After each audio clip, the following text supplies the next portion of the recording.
All right, don't know where I'm at in this video. It's been this thing's been sitting for like 2 weeks. Every time it's been in the vise, every time I come by, I spray a little WD on the top here. I'm working it loose.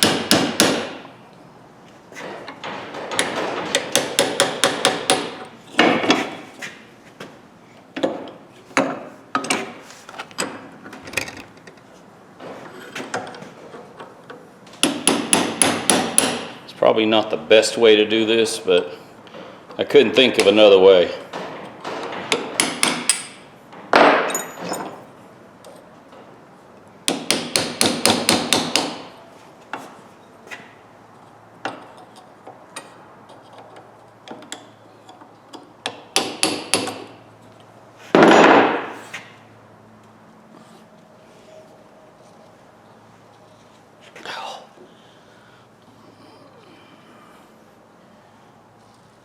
Man, I'm glad my grip is still good. Holy. There we go. Definitely cleaning them threads up.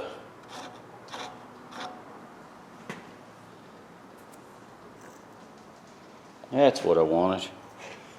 Let's go over to the table here. All right, let's see what I got here. Will this come apart any? I've never seen one of these, never had one of these, so I don't know anything. Well, that's stuck. Shoot. I guess I might stick this in some rust remover. I think I will.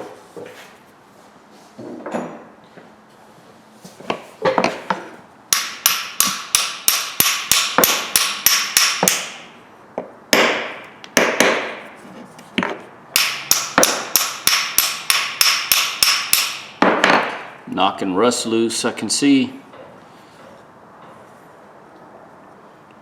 Huh.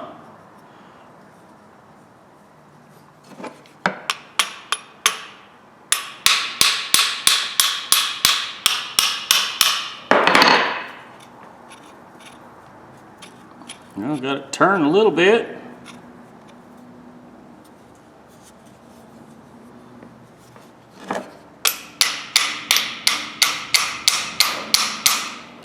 I'm not hitting it that hard. Looks like this will come apart. P&S company.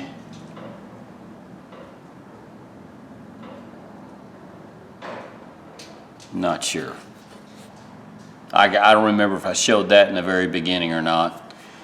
So I found another. And I have no idea where I got this one. It was in a pile of junk I have over there. So this one is a P&W company. Has a warranty. Patent June 1885, June 16th, 1885. So I'm going to try to get this one apart, and I'll just put them in that rust dissolve solution that I got and go from there. Alright, just want to show you, I got it all apart. This bottom jaw on the small one was damaged already, and I boogered it up even more.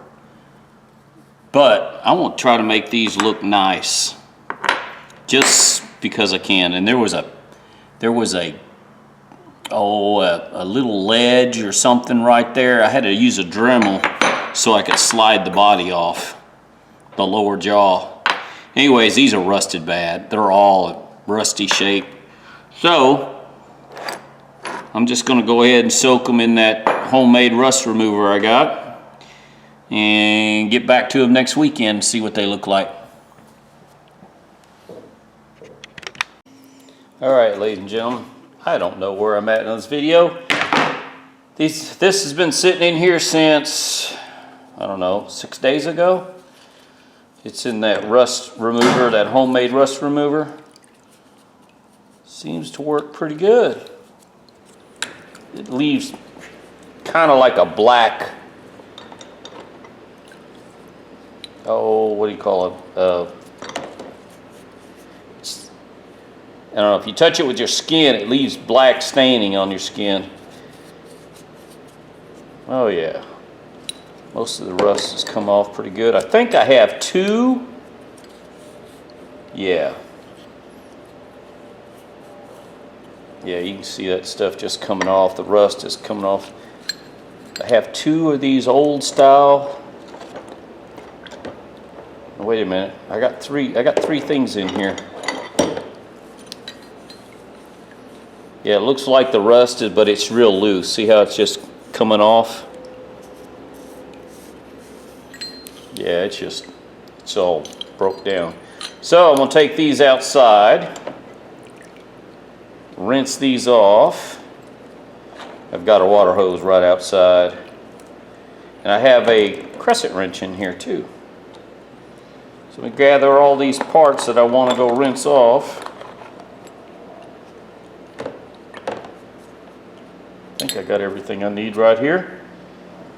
And I'll be back. Maybe. All right. Rinsed them off in some cold water. Take my glasses off, sorry. It's like appears most of the rust is pretty well gone.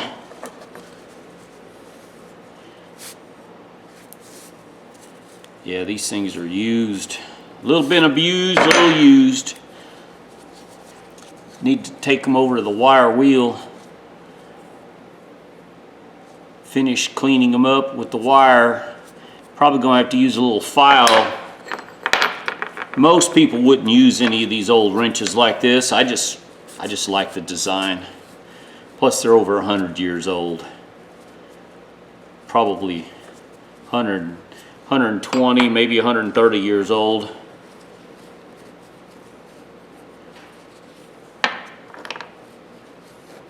Now this is the one I could not figure out how to get apart. I think there's a pin in there, but I'm not sure how to get that pin down. You know, I just thought of something. I'm wondering, I don't know if that's spring loaded, pressed in. Wonder how they did that manufacturing back then. Huh. Maybe I can get a better look at it when I clean it with the wire wheel.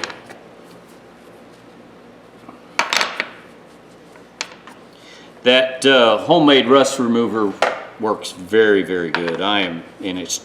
You buy the citrus acid and the baking soda in large quantity, and it's a lot cheaper than the Evaporust. All right, let's go to the wire wheel. Clean up a little bit on the wire.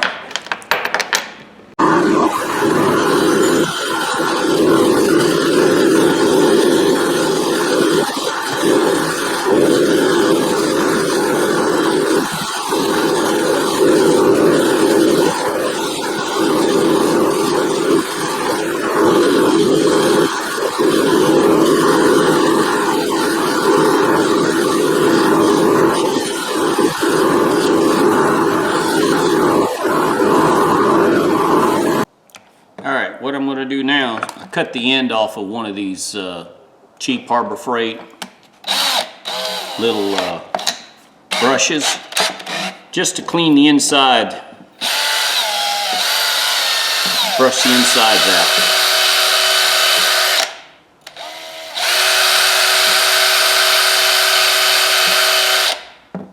Works pretty good.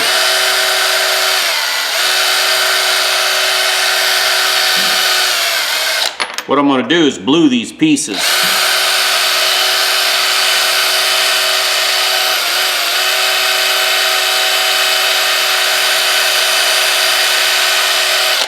That one's had some dirt in it.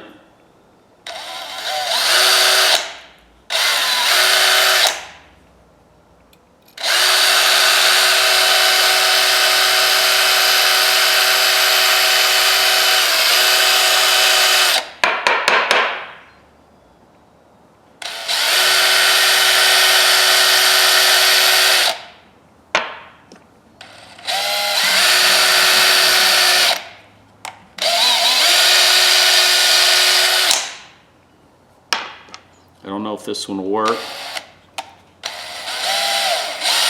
Yeah.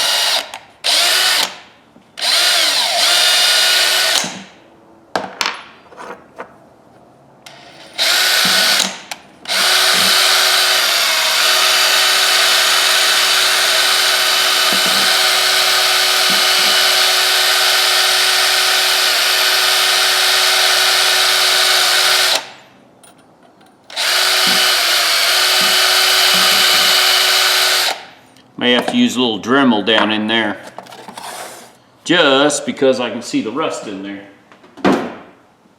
Let's see if I've got a Dremel hooked up here that I can use. Yeah, this one will work.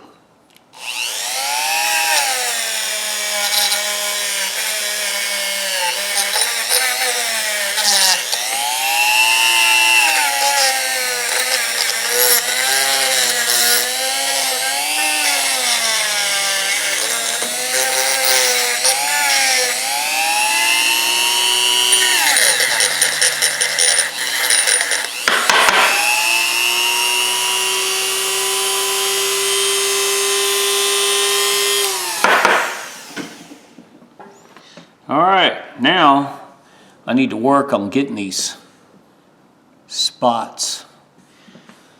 I got a couple ways of doing this. This one's really damaged pretty bad. I got to take a lot of material off on this one. So what I think, I got a 4x6 over there. I'll probably fire it up and run it on that one for a little while. See what it looks like. Then the edges on this one are in really good shape on the back side. This one's got a 74 and then a 2. This one has no other markings except for the original name.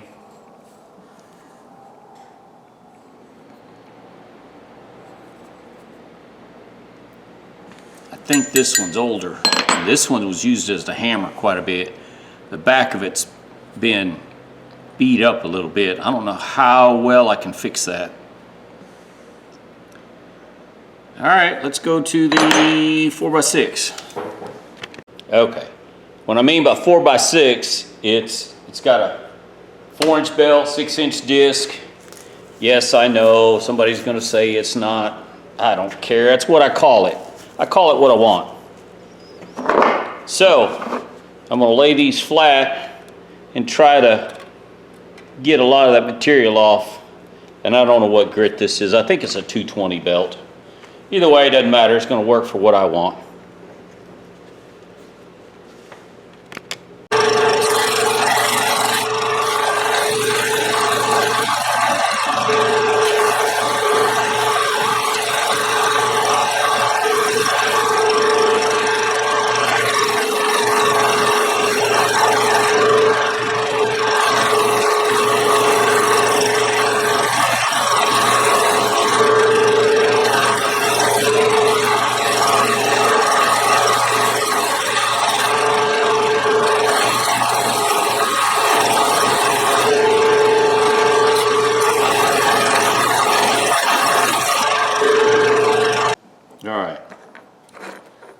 I didn't take them all out, but I did a pretty good job on smoothing. I cleaned the edge where it was damaged. I want to leave some of the markings. I don't know, I just leave character, I guess. But clean that one up pretty good. I probably could have took a little bit more off of it, but one, I'm getting tired of it. And I've got things to do this evening, so I'm trying to finish this video. So, looks good. And what I'm going to do now is clean them up with some denatured alcohol. And you can use carburetor cleaner, but denatured alcohol is what's recommended. And the only reason I'm using denatured alcohol is because I'm trying to use it up. I bought it, and normally, see, it takes the black off. Normally I use carb cleaner before I blew. Oh man, I forgot to clean the head off on this. Oh, I need to stop where I'm at. Anyways, I'm going to clean the parts off with denatured alcohol just before I go to blue them. And then I'll go in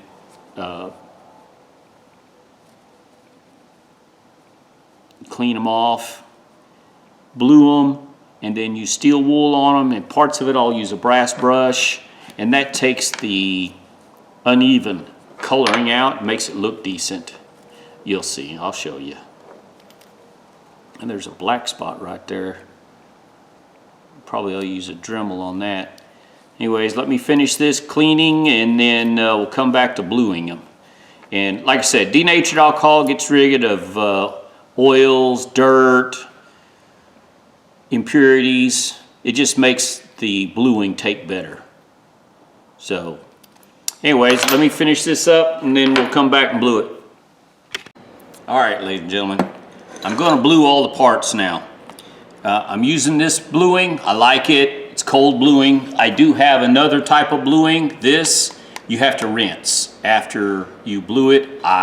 It works great. I'm not complaining. It's just one step I don't have to use. So I like this stuff. So that's what I'm using. Make sure you don't contaminate your bottle. What I use is a brush. You can use a cotton swab. I don't like a cotton swab because the swab soaks up so much of the material, and I poured too much in there. That's more than I need. But if you dip your brush or your cotton swab back into your cup and use it on, or in the bottle and use it on your material, you'll contaminate, quite possibly contaminate. So I just use these condiment cups, pill cups, whatever you find. That's what I like using, so that's what I use. And you can see it's immediately taking color. This is called cold bluing. It's a chemical treatment. That's all this is. All it's doing is giving the metal a protective barrier. That's it. And it's not rust proof. Oh my God, people out there, even stainless steel is not rust proof. So remember, if you get your tools wet, wipe them off, clean them off before you put them in your box. Don't let them sit in a 5-gallon bucket of water like some of you people do. Which I like it when you do that, because it gives me an opportunity. Look how it changes. Look how it takes color so good. Those of you that leave your tools in a 5-gallon bucket and leave it in the back of your pickup trucks or leave it outside, I like it when you do that, because normally you chunk your tools or you get rid of them, and I wind up with a very good product at a very, very reasonable price. That's it. Let's see. Watch how it takes color. There, look at that.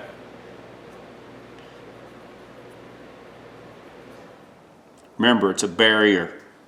You can paint, you can spray paint your tools. I've used, and I like using it. Some people don't, but spray on truck bed liner material. I like doing my pipe wrenches, especially the ones that get in around the turds. If you guys ever done a lot of heavy duty plumbing work, if you're messing with 4 and 6 inch sewer lines that's got a lot of turds in them, you'll understand. I put truck bed liner material on those, because when they get slimy, you still have grip material to grip on your pipe wrenches. And most of you probably won't be in that kind of situation, but I am, have been, and will be again. And those of you who have never had the pleasure of working with a 6-inch sewer line with active turds floating through it and trying to fix the line, you're missing an opportunity.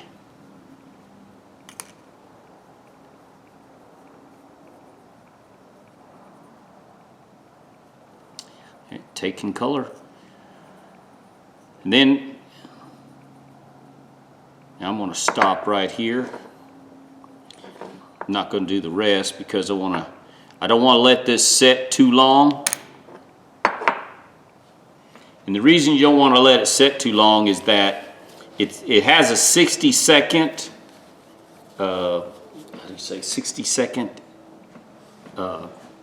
reaction time. They want you to wipe it dry in 60 seconds.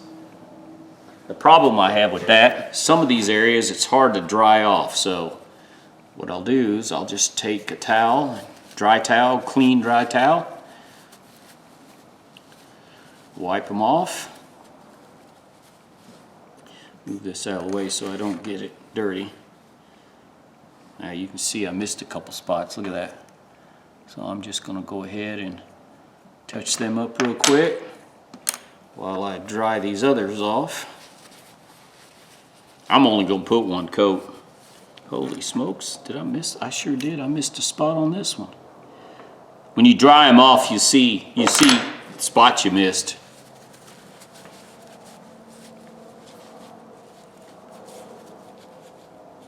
Look at there. Look at the spots I missed on that. You can see the shiny under there.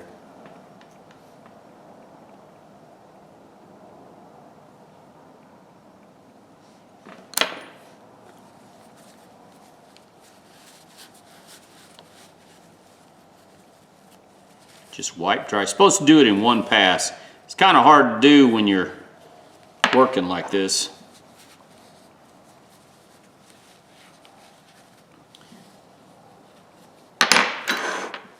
Let's wipe this off the table here. This is a piece of corian that I use to set my tools on. If you guys have never laid corian, it's a man-made surface, hard surface to use for countertops. You can polish this to a high sheen. You have the right pads, not a problem.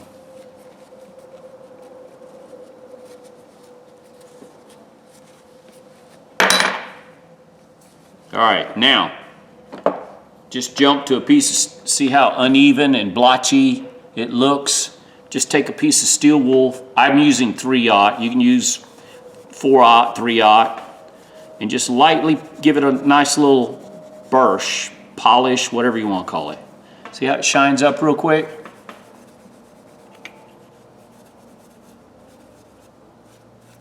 See? Very simple.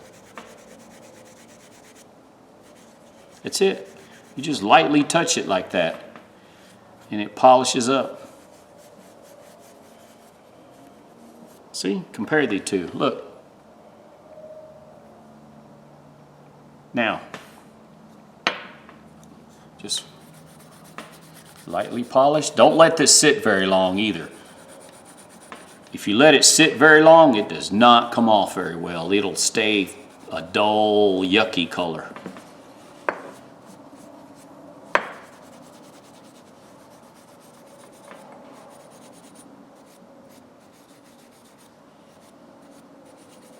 Now, the smoother the metal, where I've sanded, it takes it really nice. See the difference?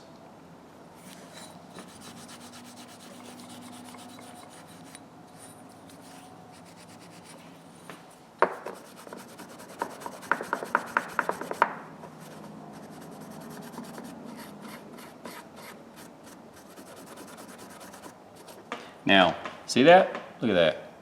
Now what I'm going to do down here, I'll take a brass brush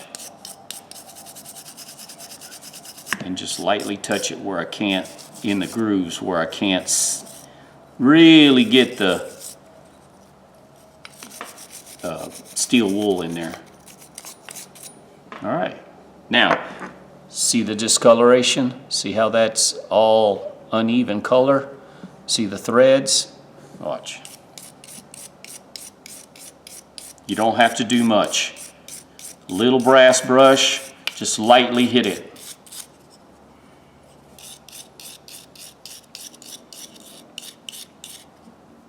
You can see where I missed. See the threads? Where I missed. Now, same with the knurling. Just going to lightly hit it.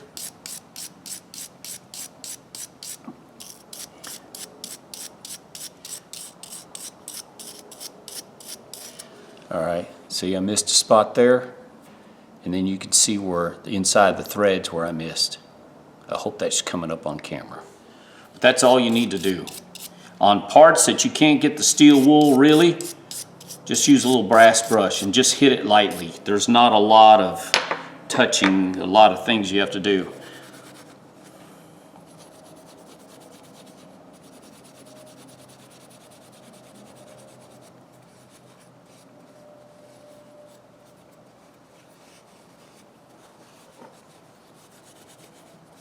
It's not hard. It takes a little bit of time.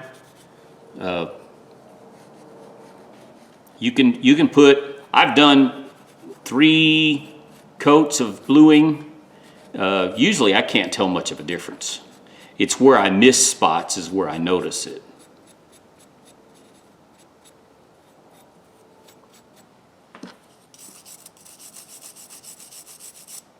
Got to be careful with the brass brush, because if you do it too much, it'll start taking and bluing. You'll get down to bare metal.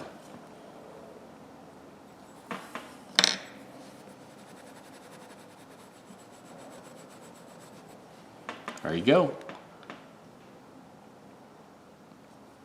See? All right, let me finish bluing this stuff, and then I'll come back and I'll show you what I do oiling it. All right, ladies and gentlemen, take a look. They're blued. They're all blued. Like I said, where I sanded, the color, it almost looks brand new. Now, where it was original casting, you can see a different color to it. They all took really well. Now, let's get the oil. This is waste oil out of my pickup. When I change the oil, I save a little bit. And this is what I'm doing with it. I'm just coating every part with waste oil. And I'm not sure exactly, shout out to Lion Head Restorations. His buddy told him that he soaks it with oil, and I guess the acidic properties in the oil darkens this. And those of you, try it, and you'll understand. If you like cold bluing, I like the cold bluing because I don't like to spray paint my tools anymore. I say that. Some tools I will. The pipe wrenches I will. Some adjustable, what you guys call crescent wrenches, I will. And the reason that I don't like other wrenches and other tools, the material, the foam, pad material, whatever you call, you line your drawers with, your toolbox, it sticks. The paint after a while will stick to it and leave an impression, or it'll even pull off some of the material under the tool, and I don't like that. Anyways, this is what I do with, I just coat this stuff. I even coat the inside threads, I don't care. I mean, I don't know, I try not to blue the threads, just because it's hard to get down in there and to get the bluing powder. I guess it turns into I don't know what you want to call it, the discoloration. It's hard to get down in them threads. This is messy. For those of you that ain't all about keeping your hands clean or doing anything like this, it cleans off easy. Those of you that are worried about getting your hands dirty probably shouldn't be using tools anyways. And those of you that took offense to that, yeah, well, you probably deserve to take offense to it.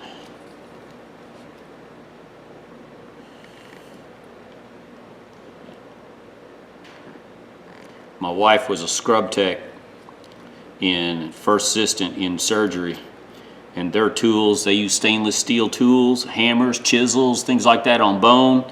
And talk about getting nasty dirty. Think about it. Inside a human body, you're covered with all kinds of stuff. Their tools definitely need to be cleaned. All right, guys, Now, what I'm gonna do is I got a black old cookie sheet. I set these on the cookie sheet, and normally I set it outside in the sun, let it sit out there for a day or two. The problem is it's overcast skies, it's drizzling rain on and off for the next, I don't know, 36, 48 hours.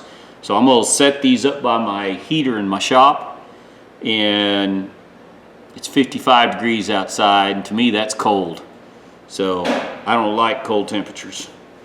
So I'm gonna set it up by my heater, and my heater's set at 80. I like it. And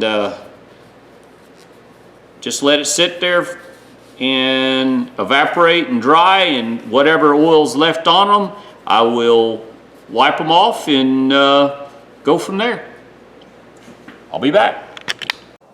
All right, ladies and gentlemen, these have been sitting all day overnight, and now I'm taking the excess oil off, wiping them dry. I'm gonna put it together. Say the waste oil darkens it. I wish the sun was out more. The heat from the sun darkens it. It seems to evaporate, and I think it's the acidic properties in the oil that darkens the metal.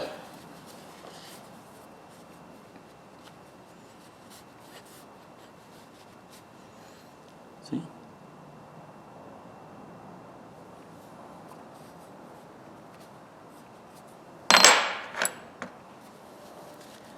So, well, let's see here. Let's put the big one together real quick.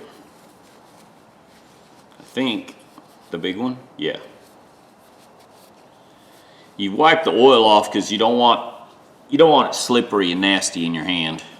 Once you wipe the oil off, you don't feel it. It has a smooth feel to it. I don't know how else to describe it except it works. Now I got to remember how to put the silly thing back together. I do not remember. See, these go to there, this goes there. Huh. Yeah, now I got to remember how I put this together. It's been a week, 2 weeks now. I've had to work, so this time of year I'm working a lot, 65 to 80 hours a week.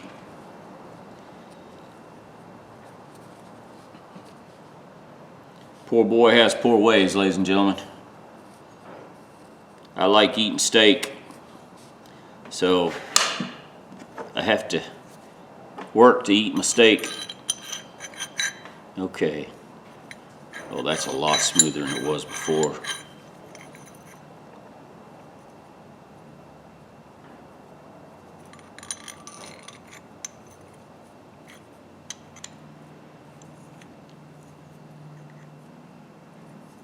Okay.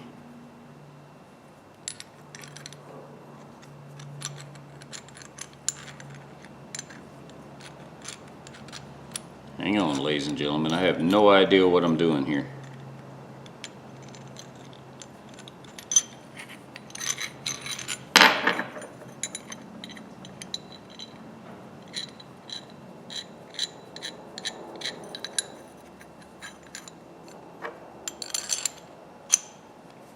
Okay, that's how you go. Okay. And all I did to the wood is I just lightly sanded it, and then I rubbed it with linseed oil. That's it. That's all I did.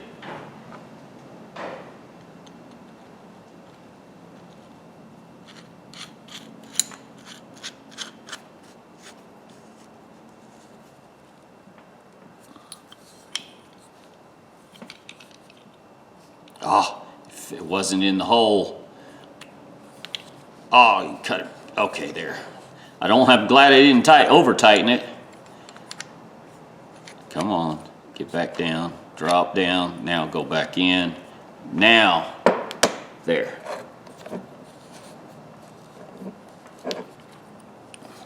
Okay. That's how it's supposed to work. That is how that's supposed to work. I mean, most people aren't going to use these. I have one that's a newer version that I use on chrome plated plumbing parts. It's about 70, 80 years old. These are older. I think these are getting up near 100 or over 100.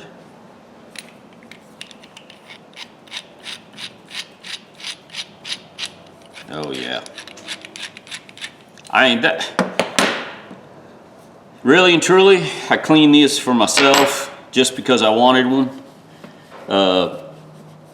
Most people aren't going to use them. They're not, I mean, you're not using this stuff anymore. It's not a tool that you would use every day.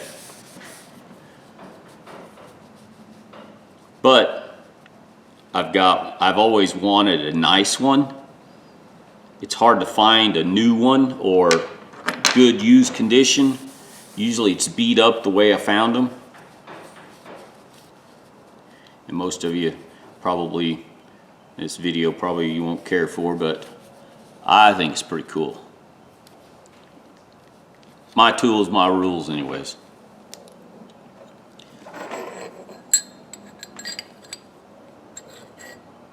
Okay. I think I had a problem. I may still have to file a little bit on this one.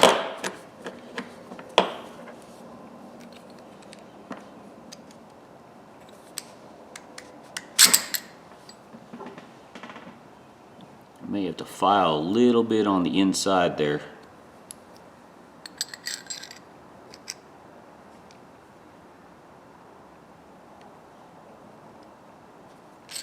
Yeah, let me hand file this a little bit right here. There's a little lip. I want to get that out of there, and then we'll put it together. All right, got that little booger in there.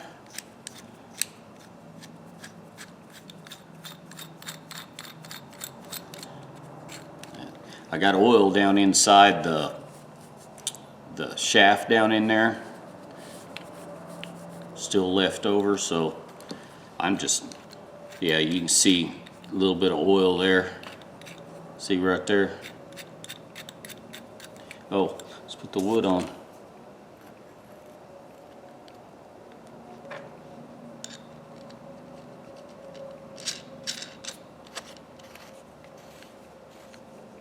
Like I said, this is probably not a tool that anybody would use, but for those of you that had grandfather had these old tools like this and used them, I didn't. I don't know.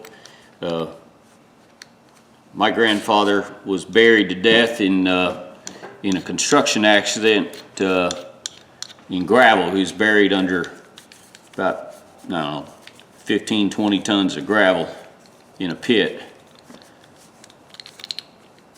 So I don't know what kind of tools he had, but I'd like to think that this is something that, you know, he would have had. I like these old tools. I just like the looks of them, the basic mechanics of them. They're simple, and they're really still usable. They'll grab a nut. I mean, it's just, you can't put a lot of torque in. They're just, for me, they're a piece of history that I like to see. It's something there that I think is pretty cool.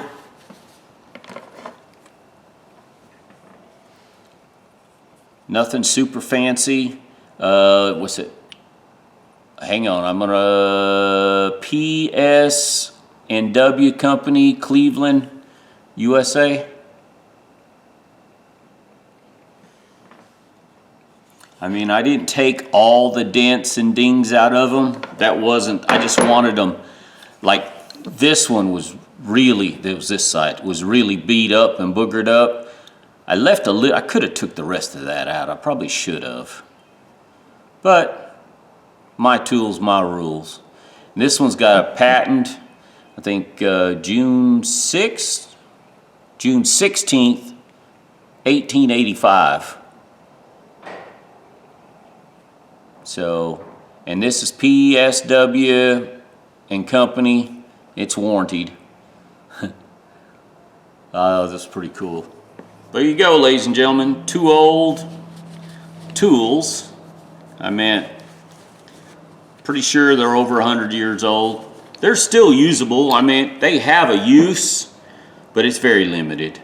And I've got 2 of them in really nice condition now. And I did it because I wanted to, not because I needed any tool like this. This is not something I'll take to work. Though I do have a newer version of a smooth jaw that I use on Sloan flush valves and Zern flush valves, taking the covers and caps and things off because to keep from damaging the chrome. And you could use something like this, a larger one. Like I said, I got a newer version of one and they work great. There you go, ladies and gentlemen. I blued them, I filed them down a little bit, I cleaned them up a little bit, and you can see where I took some of the rolled over edge on the sanding, and then you can see the original pitted metal. I tried to save the lettering. I tried to keep it aesthetically pleasing, I guess is a word for it. This is the way I did it because this is what I wanted. My tools, my rules, ladies and gentlemen. If you find a way you like doing it, do it your way, but these 2 wrenches right here, worth my time. I think I got like 50 cents a piece in these. Don't know what they sell for, probably not much. Most people aren't gonna give much for them. There's, like I said, they're still usable. They're just not an everyday tool, let's put it that way. All right, guys, that's enough of me jabbing. Give me thumbs up, thumbs down. Tell me what you think. If you like it, you do. If you don't, thanks for watching. If you stayed this long. And for those of you who do, subscribe if you haven't. Thanks now. Y'all have a good day.